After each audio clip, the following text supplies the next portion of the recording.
वकीलों को मजबूर कर दें कि वो सरकार जो कानून कहे, यानी कि अमित शाह जी, मोदी जी और मोहन भागवत जी जो कहें उस प्रकार से काम करें। अगर वो ये बोलें कि इस क्लाइंट का या इस ग्रुप ऑफ क्लाइंट्स का या इस सेक्शन का समाज के आपको केस नहीं लड़ना है, मजबूती से नहीं लड़ना है, वरना हम आपकी चाबी उमेटेंगे, आपके कान उमेटेंगे बार काउंसिल के माध्यम से, जिस पे सरकार कब्जा करना चाहती है, तो ये हम कतई बर्दाश्त नहीं करेंगे। हमारे ऊपर जिम्मेदारी है देश में न्याय व्यवस्था बरकरार रखने की। आज पिछले 3 दिन से, अब इसमें कई महत्वपूर्ण पॉइंट्स हैं। पहली चीज़ ये कहता है कि हम स्ट्राइक नहीं करेंगे। मैं आपको ये बताना चाहता हूं कि वकील 95% केसेस में 95% केसेस में, ये बात बहुत ध्यान से सुनने वाली है क्योंकि आम जनता को ये बात पता नहीं लगती है, और आरएसएस और बीजेपी के लोग अब पूरी देश में ये बातें फैलाने की कोशिश करेंगे कि वकील अपने नहीं लड़ रहे हैं। नहीं, 95% से ज़्यादा जो अदालतों में हड़ताल होती है वो किसके फ़ायदे के लिए होती है? वो जो लोग अदालतों में न्याय की गुहार लगाने जाते हैं, आम जनता के फ़ायदे के लिए। और हर हड़ताल में आम जनता का नुकसान होता है, लेकिन वकीलों का डायरेक्ट नुकसान होता है, क्योंकि जो लोग ऐसे वकील हैं, जो ज़्यादा ईमानदार वकील हैं, जो रोज़ कमाते हैं और रोज़ खाते हैं, मतलब जिनका कोई बड़ा कार्टेल नहीं है वकीलों का, उन लोगों को तो अपना घर पालने के लिए भी दिक्कत आती है, क्योंकि अगर अदालत में पेश नहीं होंगे तो फीस कैसे मिलेगी। तो वकील अपने और अपने परिवार का पेट काट के भी क्लाइंट्स की भलाई के लिए, जनता की भलाई के लिए स्ट्राइक करते हैं, वरना वकीलों को स्ट्राइक करने की आवश्यकता ही नहीं पड़ती। जब तक बर्दाश्त हो सकता है तब तक वकील बर्दाश्त करते हैं, स्ट्राइक नहीं करते। और जब स्ट्राइक भी होती है तो वकीलों का सिस्टम होता है, जो हमारे प्रॉक्सी काउंसिल्स होते हैं, जो बार एसोसिएशंस हैं, वो बार एसोसिएशंस जो है उनके एक एक वकील हर अदालत में खड़ा करते हैं, ताकि क्लाइंट्स का नुकसान ना हो। भले ही वकीलों का नुकसान हो जाए, क्लाइंट्स का नुकसान नहीं होने देते। तो ये वकीलों के अधिकार पे जो हमला है, वकीलों के गले में जो पट्टा बांधने की कोशिश हो रही है बैंड उतरवा के, ये कतई बर्दाश्त नहीं की जाएगी। मैं आपको कुछ सेलिएंट फीचर्स बता रहा हूँ इसके बिल के, जो हमें किसी भी हालत में मंजूर नहीं है। एक तो लीगल प्रैक्टिशनर यानी कि वकील कॉल होगा, इसकी भी वो की जा रही है, एक उसको नया रूप दिया जा रहा है। वकीलों को आप ज़्यादातर क्या समझते हैं? जो वकील न्यायालय में जाके आपका अधिकारों की रक्षा करते हैं, जो कोर्ट्स में जाके प्रैक्टिस करते हैं, उनका एक थोड़ा सा अलग दर्जा। सबको एक ही लकड़ी हाँकने की कोशिश हो रही है। और सबसे बुरी बात जो है वो ये है कि विदेशी कंपनीज जो हैं, लॉ फर्म्स, और विदेशों में बहुत बड़ी बड़ी लॉ फर्म्स होती हैं, इसमें हज़ारों लॉयर्स काम करते हैं। और एक तरीके से अडानी अंबानी टाइप, जैसे अडानी अंबानी और यूसुफ लुलू जैसे जो बेईमान लोग हैं, उन्होंने बिजनेस पे कब्जा कर रखा है, अलग अलग चीज़ों पे कब्जा कर रखा है।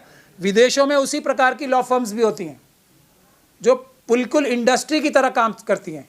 कोई ये व्यापार नहीं है, वकालत कोई व्यापार नहीं है।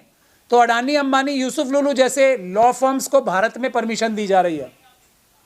अब मैं ये पूछना चाहता हूँ कि क्या हमारे यहाँ के जो वकील हैं वो भी वहाँ जाके ऐसे प्रैक्टिस कर सकेंगे? बाहर नहीं, पहली बात। दूसरी बात ये कि बाहर के वकील आके अगर यहाँ कोई गड़बड़ी करते हैं तो क्या वहाँ के लोगों के लाइसेंस हम कैंसिल कर सकते हैं? हमारे यहाँ देश के अंदर जो बार काउंसिल ऑफ इंडिया के अंडर काम करने वाले वकील हैं, उनके खिलाफ तो हम डिसिप्लिनरी कार्रवाई कर सकते हैं, लेकिन विदेशी लॉयर्स के खिलाफ क्या कार्रवाई कर सकते हैं? तो और उससे भी बड़ी बात यह है कि विदेशी लोगों को बिना रेसिप्रोकल अरेंजमेंट्स के, जैसे हम यहाँ प्रैक्टिस कर रहे हैं तो हमें अमेरिका में भी प्रैक्टिस करने का अधिकार होना चाहिए। ऐसा तो नहीं है। अमेरिकन लॉयर्स को यहाँ प्रैक्टिस करने का अधिकार दे दिया जाए, यूरोपियन लॉयर्स को यहाँ प्रैक्टिस करने का अधिकार दे दिया जाए, बड़ी बड़ी लॉ फर्म्स को यहाँ आने का अधिकार दे दिया जाए, फिर तो बड़े बड़े मॉल्स बन जाएंगे। जैसे आज हमारे छोटे छोटे व्यापारियों का बिल्कुल जो काम धंधा है वो चौपट हो गया, वही वकीलों के साथ करना चाहते हैं ताकि उनके गले में पट्टा बांधा जा सके। ये हमें मंजूर नहीं है। फिर बार एसोसिएशन का जो है उसमें भी बंदिश बांध रहे हैं कि अगर हम एक जगह से, आज क्या है पूरे देश में जाके वकील प्रैक्टिस कर सकते हैं, किसी भी देश के हिस्से में जाके, तो उस पर भी बंदिश लगाई जा रही है कि आप अगर अपनी लोकेशन या फील्ड भी चेंज करेंगे। और भाई वकील की क्या फील्ड होती है? वकील की फील्ड होती है कोई, मेरे पास कोई घर का मुकदमा लेके आया, सिविल मुकदमा लेके आया तो मैं वो भी करूँगा, और अगर कोई क्रिमिनल मुकदमा, फौजदारी का मुकदमा लेके आके वो भी करूँगा।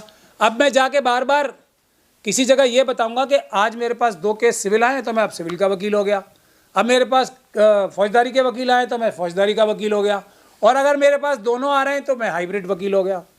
ये इस प्रकार की जो शर्तें रखी जाती हैं, ये वो सिर्फ तंग करने के लिए रखी जाती हैं। जो इस कानून को बनाने वाले हैं, आरएसएस और बीजेपी के लोग, उन्हें भी पता है कि ये बहुत ही बेवकूफ़ी वाले प्रावधान हैं, लेकिन रखते इसलिए क्योंकि चूड़ी टाइट करनी है, तंग करना है। उसके बाद स्ट्राइक करने का अधिकार ही छीन लिया। मतलब ये कौन सा तरीका है? मैंने अभी आपको बताया, वकील स्ट्राइक करते हैं देश की, संविधान की और क्लाइंट्स की रक्षा के लिए। वकीलों को तो कभी कभी 5% ज़रूरत पड़ती है अपने, अगर कोई किसी वकील की हत्या कर दी जाए और कहीं प्रशासन का बहुत बड़ा जुल्म हो जाए। जैसे किरण बेदी का केस हुआ था, जब मैं वकालत में नया नया आया था, तो वकीलों के चैम्बर में घुस घुस के बदमाशों ने किरण बेदी जी लाई थी और उन्होंने मारा था उन्हें। तो तब भी क्या वकील स्ट्राइक नहीं करते? देखिए, वकीलों की बात सुनने के लिए अगर सरकार अच्छे काम करने लगे तो वकीलों को स्ट्राइक करने की क्या ज़रूरत पड़ेगी? हमारे न्यायालय जो हैं, जो हमारे सुप्रीम कोर्ट के 4 जजेस भी कहते हैं कि हमारे ऊपर दबाव है, जनता आके हमारी रक्षा करे। तो अगर जजेस के ऊपर इस प्रकार का जो दबाव का 4 सुप्रीम कोर्ट के सिटिंग जजेस ही बताते हैं, वो दबाव हटा लें तो न्यायालयों में ही हम जाएं और हर अधिकार की, अपने क्लाइंट्स की भी और स्वयं अपनी भी रक्षा कर सके। लेकिन कोई इस प्रकार का तो दबाव ख़त्म होता नहीं है, आज तक तो नहीं हुआ। अभी तक सुप्रीम कोर्ट के जजेस ने प्रेस कॉन्फ्रेंस करके ये नहीं बताया कि हमारे ऊपर से दबाव ख़त्म हो गया है। तो जब ऐसे हालात हैं तो वकील अपने लिए से ज़्यादा, और लास्ट में मैं ये भी बताता हूँ, स्ट्राइक होती है ज़्यादातर न्यायिक व्यवस्था बचाने के लिए। हम लोग कहते हैं जो बार यानी कि वकील हैं, जो वकालत की फील्ड है, वो जजेस की भी मदर होती है। बार इज़ मदर ऑफ बेंच। तो बार ही है, वकील ही हैं, वकील कम्युनिटी हैं जो जजेस की इज्जत, आबरू, उनका विकार, इकबाल, वो बचाने के लिए वकील ढाल होते हैं जजेस की भी। ये वकीलों के ऊपर हमला जो अब है ना, इसका डायरेक्ट असर, अगला असर जजेस के ऊपर होने वाला है। अभी शायद हमारे जुडिशरी के लोग इस बात को नहीं समझेंगे, लेकिन जो समझदार हैं वो इस बात को समझेंगे। और हमारा ये कहना है कि इसमें सभी लोगों को कोऑपरेट करना चाहिए, जुडिशरी को भी कोऑपरेट करना चाहिए हमारे साथ। हम अपनी लड़ाई नहीं लड़ रहे हैं।